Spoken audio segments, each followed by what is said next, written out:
Welcome back to New World Next Week. I'm James Corbett of CorbettReport.com. And I'm James Evan Pilato from MediaMonarchy.com. We're exposing the poorest to a very high burden. We got that story plus fluoride on trial, but first, Cops TV series canceled after 33 seasons amid, of course, police brutality protests. James, as we have talked about for a decade on New World Next Week, and as I mentioned as recently as last week, the 9/11 police state normalized brutality and torture for 19 years and counting, as those crazy 9/11 truthers tried to point out. Bush Obama militarized the police. They politicized sports. And then a lot of folks, of course, duped by the next guy who's continued all of that. But I think hopefully good alternative media that have been at it for a long time, like I think both you and I have long since exposed what, again, people are mad about, rightfully so, police state brutality. I think somebody like John Vibes, he writes about these riots and noting that they will undoubtedly push TV and media networks to reconsider airing shows that glorify the police. In fact, it's obviously already started to happen. Cops, one of the longest running shows on TV, canceled by Paramount amid the growing protests. Quote, Cops is not on the Paramount Network, and we don't have any current or future plans for it to return, end quote. A Paramount Network spokesperson said very unceremoniously, this according to Entertainment Weekly. And again, everything we say and play always included in our show notes, I should say, after mentioning Entertainment Weekly. There are over 1,100 episodes of Cops, and the show is preparing, of course, for its 33rd season. As far as back as the 90s, the show, of course, accused of propagating harmful racial stereotypes. And if the sentiment to bring extreme reforms to policing continues, this kind of show, of course, is pretty much a thing of the past. As many statues, as many names, as many ideas are things of the past. James, again, it kind of seems like maybe this has already been rebranded into Extreme Reforms to Policing, Minneapolis Edition. I didn't look it up. I tried briefly. I couldn't find it. In the film Network from 1976, where they're basically thinking up these great new show ideas to exploit people's, nascent political awakening. This is like in the film Network, where, of course, a real passionate wave is quickly, of course, molded and redirected into what feels like a made-for-TV reality show. Again, this seems like some sort of Event 201 mini-game. But it's class war. It's class war, as it usually is, being, of course, agitated into a race war. Classic move, divide and conquer. If we're all fighting each other, we couldn't possibly fight the state. But really, at the end of the day, James, as we've talked about pretty recently on New World Next Week, whether we're talking about Johnson & Johnson or Paramount, it's just not profitable anymore when you can stream snuff films all day on the FANG platforms for free. It's pretty disgusting. But in some ways, James, maybe this sort of anachronism is kind of like how the Pentagram and DARPA didn't need their life log project after they had their Facebook, right? Yeah, actually, well observed. That is absolutely the point here. You raise an extremely important point, which is how genuine grassroots rage at institutions and establishment can be co-opted and steered into, basically commodified into just another product that can be sold back to people under the new political blather, which is the same as the old political blather. And of course, we're talking here about the media side of that, but on the deeper issue of police brutality and reimagining the police, which is the latest version of the political platitude blather that must be announced by any politician. Yes, we're going to reimagine the police and defund the police, whatever that actually means. Well, I'll tell you what it actually means, because like with all of these political platitudes, you have to run them through the globalist decoder. Because, of course, they're saying these things that people want to hear, but they're not saying what you want to hear. Oh, defund the police and reimagine policing and get rid of the police departments. Hey, this sounds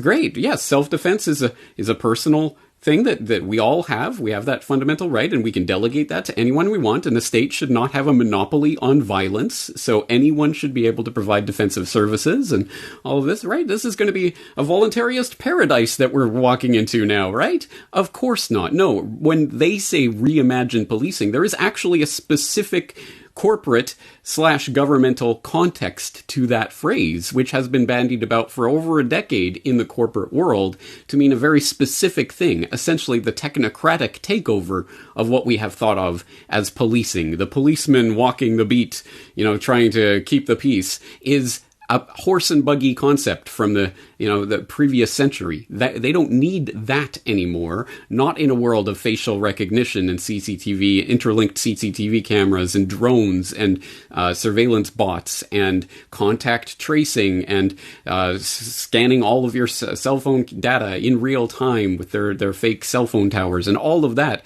No. Policing now can be 99% automated so that you never even see the people who are watching everything you do. And eventually the person who's going to come after you and enforce the laws, the laws of the land, are not going to be physical, breathing, flesh and blood human being policemen. They're going to be surveillance robots, police robots of some sort.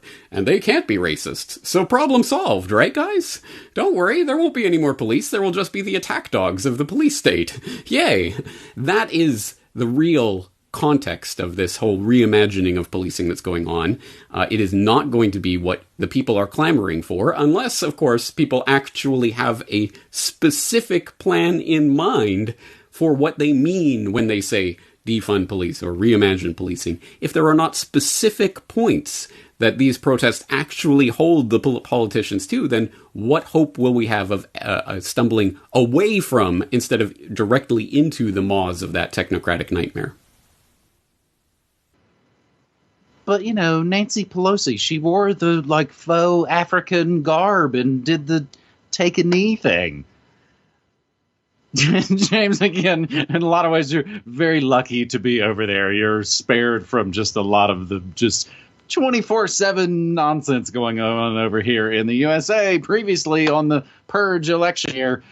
However, this is New World Next Week. This is episode 411, and for our second story this week, it's interesting to wonder, James, which way, if covered at all, this story will be framed in the mainstream narrative.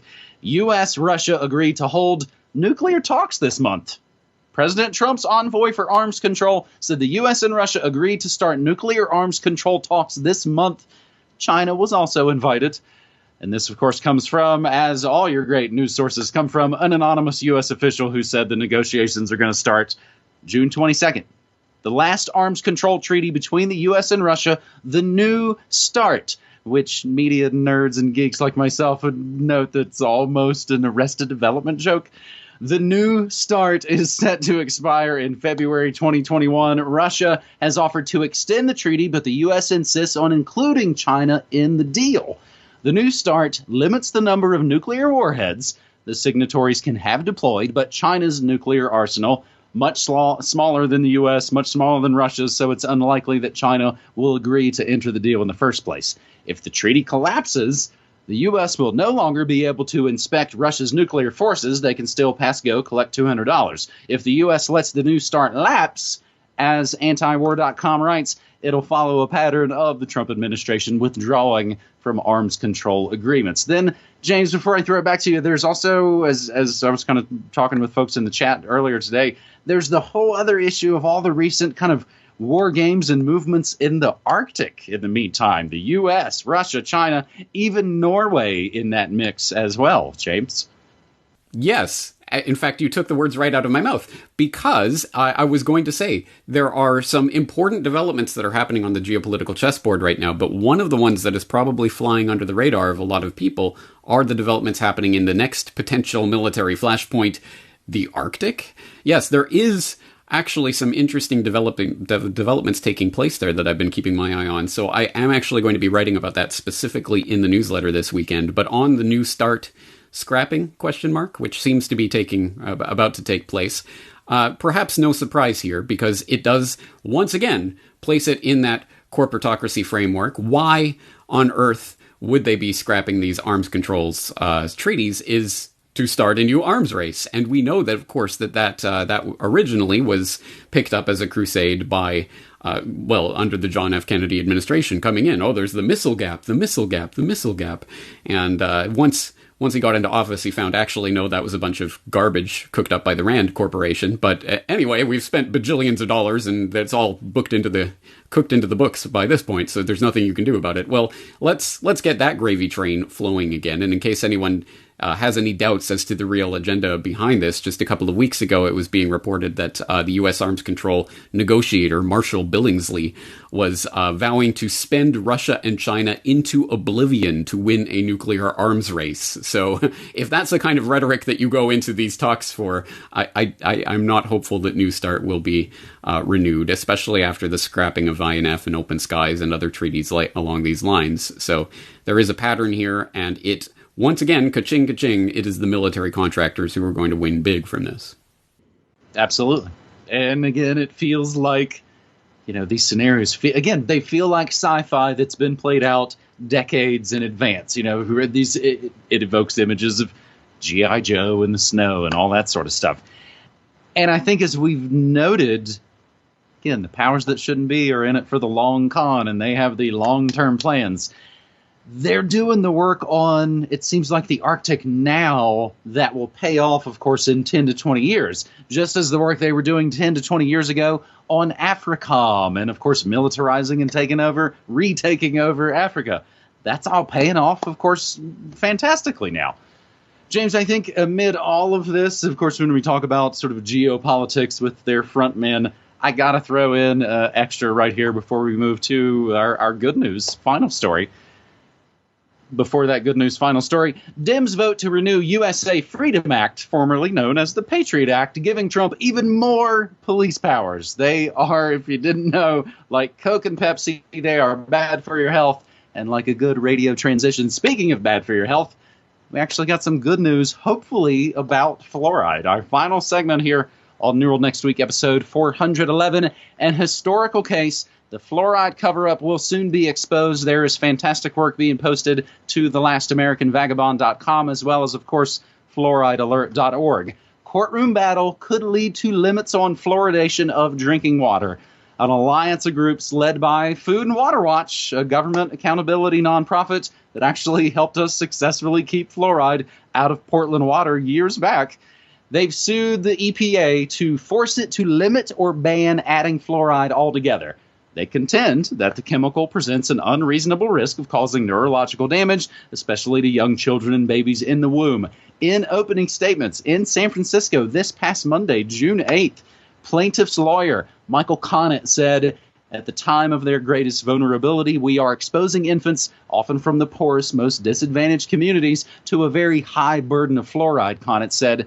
But James Dew, Justice Department lawyer representing the EPA, said there are too many uncertainties and inconsistencies in the evidence. Let's be 100% clear here. If EPA could regulate that there was an unreasonable risk from water fluoridation, EPA would regulate. Dr. James Dew said, oh, wait, no, he's not a doctor. He's just a lawyer. Sorry.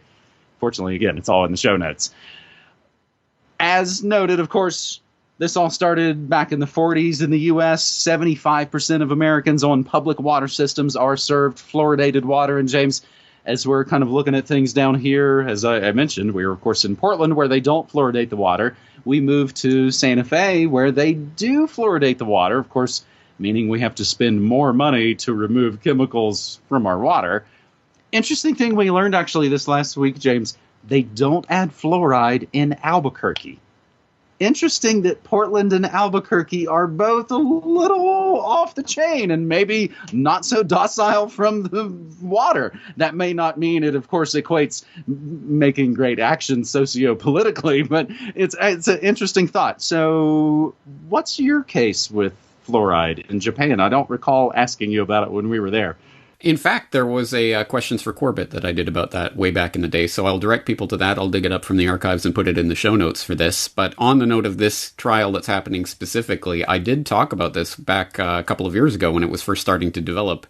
Back in interview 1352 with Dr. Paul Conant, Michael Conant's father, and the director of the Fluoride Action Network. We talked about this case as it was developing at that time and as it was being allowed to proceed. Well, here we are, the wheels of justice grinding at their usual glacial pace 2 years later, 2+ years later, we're finally getting to the point where there's actually going to be the trial. So it will be extremely interesting to watch. As usual, I'm not holding my breath that the courts will make the right decision here, but at least it is making a decision, and there will be something to use from this going forward.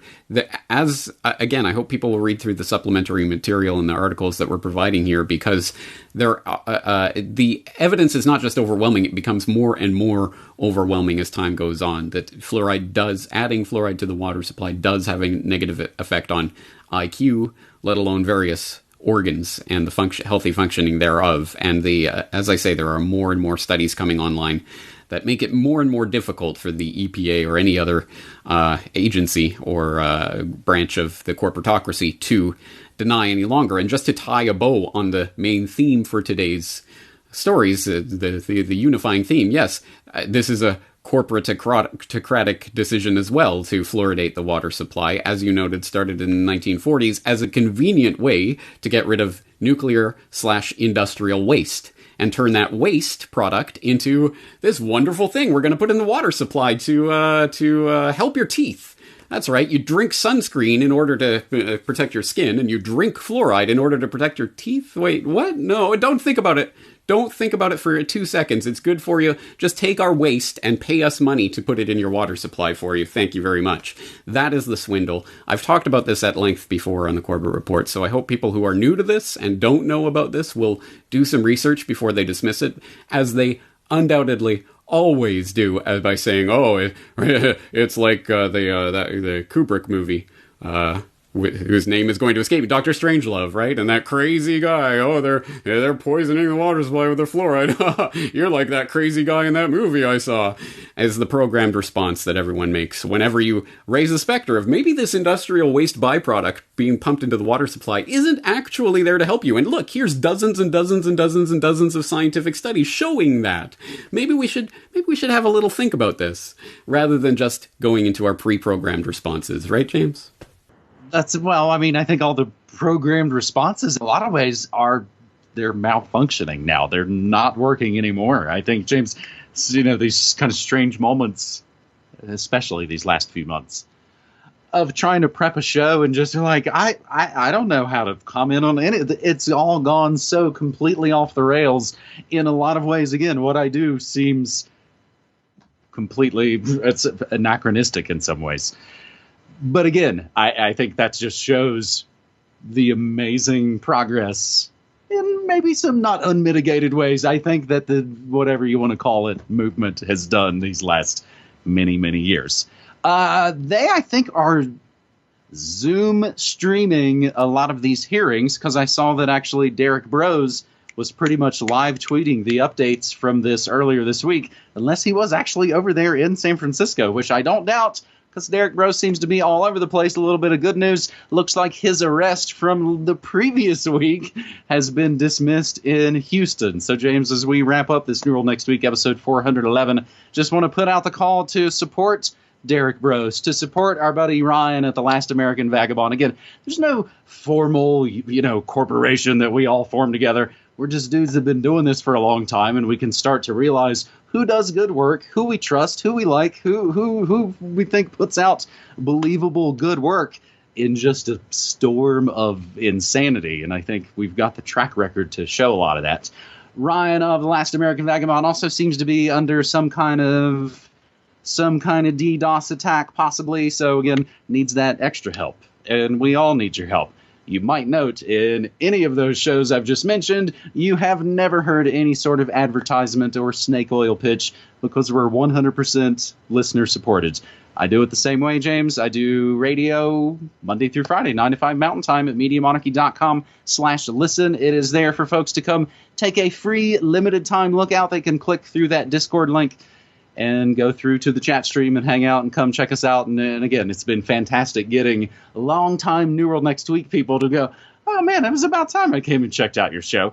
So James, as we close this, I'll throw it back to you with the reminder of something coming up this weekend to mention. That's right. Expose Bill Gates Global Day of Action. For people who haven't heard about it yet, I was just recently interviewed by Derek Broze, who's putting this together, or at least spearheading the idea. And so people can look at that conversation for some of our ideas about what people can do on that date to spread the word about Bill Gates and Bill Gates' agenda, but of course not just about Bill Gates, about the deeper agenda and the ideology behind it that's being pushed on the back of this new biosecurity paradigm that is coming into view. That is June 13th, this Saturday, but of course it is not just going to be a one day and then we're done thing, but it is a good place to concentrate our efforts and then to start thinking about how to spread this information even further. I'll throw the link into that previous conversation if people want more information on that, but we're going to leave it there for this week. James, thank you as always for 3 interesting stories. All right, buddy. Thank you. Take care.